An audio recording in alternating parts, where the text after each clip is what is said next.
পঞ্চায়ত নিৰ্বাচনৰ আমাৰ ভোটদান প্ৰক্ৰিয়াত অংশগ্ৰহণ কৰিলোঁ আৰু লগতে দেখিছোঁ যে খুব শান্তিপূৰ্ণভাৱে এই চেণ্টাৰটোৰ লগতে গোটেই আমাৰ পলাশবাৰী সমষ্টিত খুব শান্তিপূৰ্ণভাৱে ভোটদান প্ৰক্ৰিয়া চলি আছে আৰু ইতিমধ্যে অহা সময়মতে বিজেপি দলৰ যিসমূহ কেণ্ডিডেট আছে সকলোৱে এক বিপুল ৰাইজৰ সঁহাৰি পাবলৈ সক্ষম হৈছে বুলি আমি গম পাইছোঁ আৰু মোৰ বিশ্বাস যে আমাৰ আটাইকেইটা প্ৰাৰ্থী আমাৰ জিলা পৰিষদে হওক আঞ্চলিক পঞ্চায়তে হওক বহুত ভোটৰ ব্যৱধানত জয় হ'ব কাৰণ বিৰোধীৰ কোনো আমি বিশেষ তৎপৰতা দেখা পোৱা নাছিলোঁ নিৰ্বাচনী যিখিনি আমাৰ কেম্পেইনিং চলি আছিলে ইমান দিনে কোনো ধৰণৰ বিৰোধীৰ বিশেষ আমি ভূমিকা বেনাৰ পোষ্টাৰে হওক নিৰ্বাচনী প্ৰচাৰে হওক ডাঙৰ সভাই হওক বাইক ইলেকশ্যন ৰেলীয়ে হওক বা তেখেতসকলৰ কোনোবা ডাঙৰ লিডাৰো ইয়াতে আমি দেখা পোৱা নাই আৰু যদি ইলেকশ্যনৰ সময়তো ৰাইজৰ ওচৰত নাহে আৰু এনেতো তেখেতসকলে ৰাইজৰ কোনো কাম নকৰে আৰু কৰা তেখেতসকলৰ কাৰণে কোনো পৰিৱেশো নাই সংগঠনো তেখেতসকলৰ নাই ইলেকশ্যনৰ সময়তো যিটো ৰাইজক মাত দিবলৈ অহা নাই মই ভাবোঁ যে ৰাইজ সম্পূৰ্ণভাৱে বিজেপি দলৰ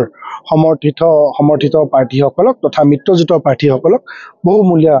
তেখেতসকলৰ ভোটটো দি বহুত ভোটৰ ব্যৱধানত তেখেতসকলে জয়যুক্ত কৰাব বুলি মোৰ আজিৰ পৰিৱেশৰ পিছত মোৰ বিশ্বাস হৈছে প্ৰত্যেকবাৰে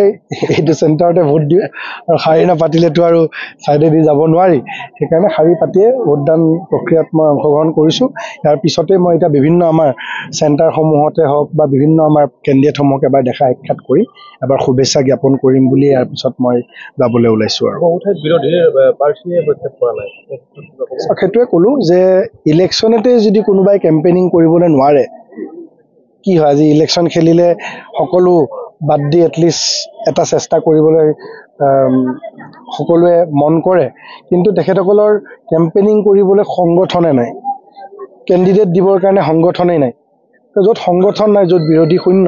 তাতেতো নিশ্চয় কেম্পেইনিংটো নকৰিবই আৰু সেইকাৰণে বিনা প্ৰতিদ্বন্দ্বী আমি দেখা পাইছে মিত্ৰজোঁটে প্ৰায় 11টা ছিট আমি পলাশবাৰী সমষ্টিত 11টা আঞ্চলিক পঞ্চায়ত আমি জয় হ'বলৈ সক্ষম হৈছোঁ সেইটো কাৰণ বেলেগ একো নাই সেইটোতো এনেকুৱাটো নহয় যে আমি বিৰোধীক প্ৰেছাৰ দি বা মেনেজ কৰি আমি ক'ৰবাত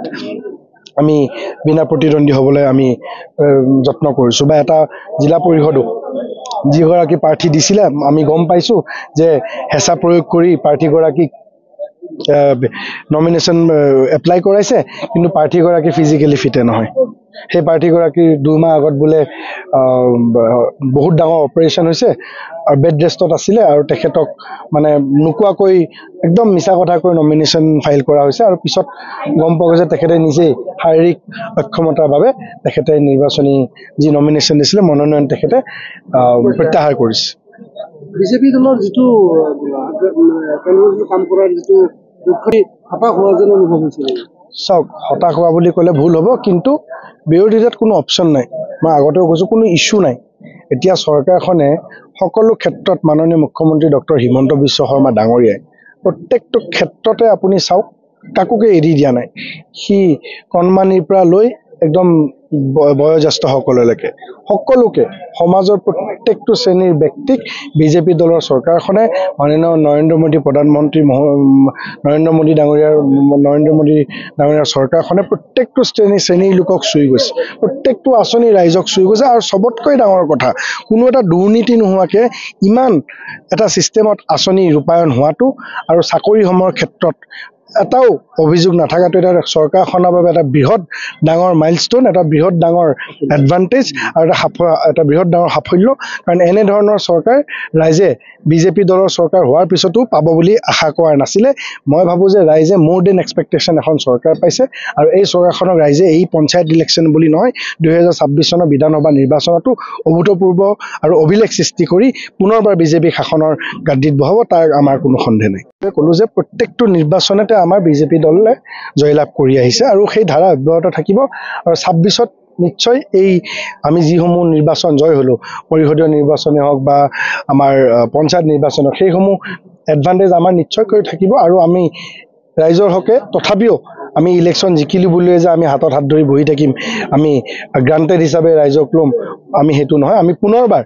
আমি 2026 চনৰ নিৰ্বাচনৰ আগত ৰাইজৰ মাজত মুখ্যমন্ত্ৰী মহোদয়ৰ নেতৃত্বত আমি পুনৰবাৰ গাঁৱে গাঁৱে বুথে বুথে আমি ৰাইজৰ মাজত গৈ কাম কৰিবলৈ আমি প্ৰস্তুত আছোঁ যিহেতুকে গণতন্ত্ৰত বিৰোধীৰ ভূমিকা যথেষ্ট গুৰুত্বপূৰ্ণ তেনেকুৱা অৱস্থাত অতি শেহতীয়াভাৱে গুৱাহাটী পৌৰ নিগমৰ বিৰোধী শূন্য হৈ গ'ল তেনে অৱস্থা আপুনি কি ক'ব? চাওক সেইটোতো তেখেতৰ ব্যক্তিগত কথা আজি আমিতো বিৰোধী থকাটো বিচাৰোঁ কাৰণ গণতন্ত্ৰত বিৰোধী লাগে আপুনি কথাটো কৈছে ঠিক কিন্তু বিৰোধীয়ে যদি খাটাই খুলিব নোৱাৰে আৰু তাৰপিছত তেখেতসকলৰ দলৰ প্ৰতি তেখেতসকল বেয়া পাই হওক বা দলৰ প্ৰতি মোহ নাইকিয়া হৈ যদি আমাৰ দলত জইন কৰে আমিতো বাধা দিব নোৱাৰোঁ আমাৰ দলৰ কাৰণে সকলোৰে কাৰণে দুৱাৰ খোলা আছে কালি যদি আৰু কোনোবা ডাঙৰ লিডাৰ আহিব বিচাৰে তেখেতসকল আহিব পাৰে আমাৰ দলৰ নেতাসকলে কৈছে মুৰব্বীসকলে কৈছে যে সকলোৰে কাৰণে দৰ্জা খোলা আছে আৰু যদি কাৰো কোনোবা বিৰোধী পক্ষৰ মানুহ আমাৰ দলত আহি যোগদান কৰিব বিচাৰে সেইটো আহিব পাৰে আমাৰ তাতে কোনো কথা নাই কিন্তু বিৰোধী শক্তিশালী হোৱাটো আমিও বিচাৰোঁ তেখেতসকলে কাম কৰক ৰাইজৰ মাজত গৈ কাম কৰক নিশ্চয় ৰাইজেও তেখেতসকলক বিৰোধী পক্ষত থাকিবলৈ সুযোগ দিব বুলি আমাৰ বিশ্বাস। অসমৰ সংবাদ জগতখনৰ বাবে এক সুখৰ খবৰ আপোচবিহীন ৰাইজৰ কণ্ঠ সাপ্তাহিক কবচ পুনৰ এবাৰ অসমৰ ৰাইজৰ মাজলৈ স্বত্বাধিকাৰী প্ৰণীতা কলিতাৰ দ্বাৰা প্ৰকাশিত আৰু আপোচবিহীন একাংশ নপুৰণি অভিজ্ঞতাপুষ্ট সাংবাদিকৰ দ্বাৰা প্ৰচাৰিত তথা eco printing press Guwahati Katabari গড়চুকত মুদ্ৰিত সাপ্তাহিক কবচ এতিয়া অসমৰ বিভিন্ন প্ৰান্তত উপলব্ধ।